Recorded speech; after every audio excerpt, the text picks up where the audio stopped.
Hey guys, it's Bailey from Making Up Midwest, and this is going to be a video all about my beauty graveyard, or otherwise known as an empties video. I have gone quite a while without doing one of these, mostly because I wanted to acquire some more color cosmetics items. I always like watching empties that have more makeup-y items and less hair care kind of stuff, so that's why it's been so long since my most recent, I suppose. But I think I might have waited a little too long because I have quite a bit of things to go through. So with that, let's get started. The first two items come from the brand Rock Your Hair, and they're the Big Hair Rocks shampoo and conditioner. In general, I have issues with volume in my hair because it's pretty fine, and so I'm always looking for products that'll give me that little extra something something on top. And with these, they smelled great, but aside from the smell, they did leave my hair feeling clean. The conditioner definitely left my hair feeling conditioned without weighing it down, but I didn't notice a huge difference between these and other shampoos and conditioners that I've used, so I probably won't repurchase these. However, I'm currently using Wen's cleansing conditioner. In fact, I'm almost all the way through one of their big bottles. It's like the almond mint, I think, so that'll be in an empties video soon as well. But I think I'm preferring that over these currently, so I'll have a review when that comes up in an empties video. The next product I've talked about a lot and will clearly repurchase a lot, as I already have. It's the KMS Hair Stay Style Boost. Basically, this is just a crackling foam that'll help your hairstyle stay, whether it's straight, curly, you want to add volume to the roots. This is the only kind of styling product that I've used that will actually help my hair hold curl. It is naturally very straight. It stays straight just fine, but curls never, ever, ever last in my hair unless I use this. Have to use this. Will continue to use this until I can't. The last two hair items I have, I'm going to lump together because they are both dry shampoos. One is from Redken, it's the Style Connection Powder Fresh, and the other is from Batiste. It is their dry shampoo. I feel like this is a cult favorite. Honestly, I didn't really prefer either of them. I don't find them leaving my hair feeling especially refreshed after using them, but what I do prefer to use, however, is more of a hair powder. This is from the same brand that the shampoo and conditioner I mentioned was, and it is my favorite currently. It's the Rock Your Hair Bombshell Big Hair Powder, and it just wicks away moisture at the root, so if you have second day hair, it doesn't look greasy, but also it adds so much volume and even a little bit of styling hold.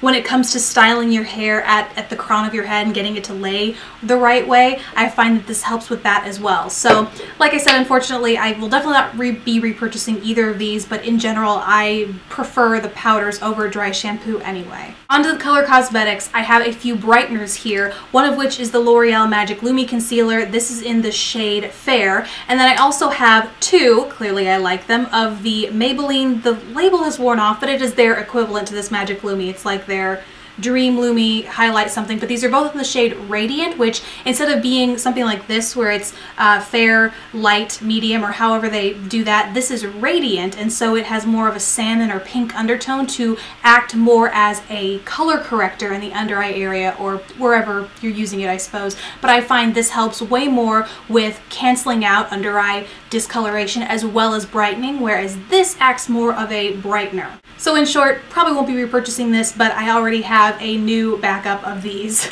Then I have a few liners that I didn't so much use up as they just ran out, dried up, things like that. One of which is the Physicians Formula Eye Booster 2-in-1 Lash Boosting Eyeliner and Serum. This is one with the calligraphy tip, and I think is one of my favorite from the drugstore for applying liquid liner. However, it dried up pretty stinking fast. When it was working, it was awesome. Liner flowed freely, it applied very easily, the tip is very flexible and not irritating to the eyeline, but it did not have a very long shelf life for me. And the same goes for another liquid liner, although this is a felt tip liner. It's from the Be a Bombshell brand in the shade Onyx. I think I got this in an Ipsy bag. I'm not sure how long ago it was, but again, this lasted me maybe a few months. And I think I do tend to prefer the calligraphy tip with a skinnier tip as well. This wasn't bad, I really liked it, and again, when it was working, the liquid flowed really nicely. I didn't have to press hard on my eye, so it wasn't very irritating, but in terms of ease of application, I do tend to prefer something more along these lines. And then the last liner, again, didn't use it up, this just dried up. This is Stila's Smudge Stick Waterproof Eyeliner in the shade Peacock, and I actually remember when I got this. It was in a Birchbox at least 2 years ago, so I'm really not surprised it dried up. It did have a pretty long life, and I used a fair amount of it because I love teal shades. especially in the summertime, but this is just very dry. It pulls a lot when I apply it, and so it just had to go. Had a good run, but you gotta go. And I have a few kind of similar, not exactly the same as this shade, but very similar eyeliner shades already in my collection, so I probably will hold off on repurchasing this exact liner for a little while, but I definitely always have some sort of aqua or teal liner in my collection at all times. Nearing the end here are brow products. I have two, one of which I ran out of a while ago. This is the Billion Dollar Brows Eyebrow Pencil. I'm not sure if they have multiples of these, but the one that I have is automatic on one side and on the other it has a spoolie. I love eyebrow pencils like this because you have the two-in-one rather than having a pencil and then having to go look for the spoolie. Both right there, love that. And then this one in particular is thicker, which I didn't like about it, but what I found with thicker eyebrow pencils is that they are a little more waxy, and so rather than needing to go in with a wax or a brow gel, this is kind of an all-in-one. It holds your brows in place. On the other side of things though, it's a little harder, I find, to get a precise outer brow here, I guess. The line ends up being a little thicker, which to me looks a little bit more unnatural. So for now, I'm gonna hold off on purchasing this. And the next one I have, again, is another one of those where you have a spoolie on one side and an automatic pencil on the other.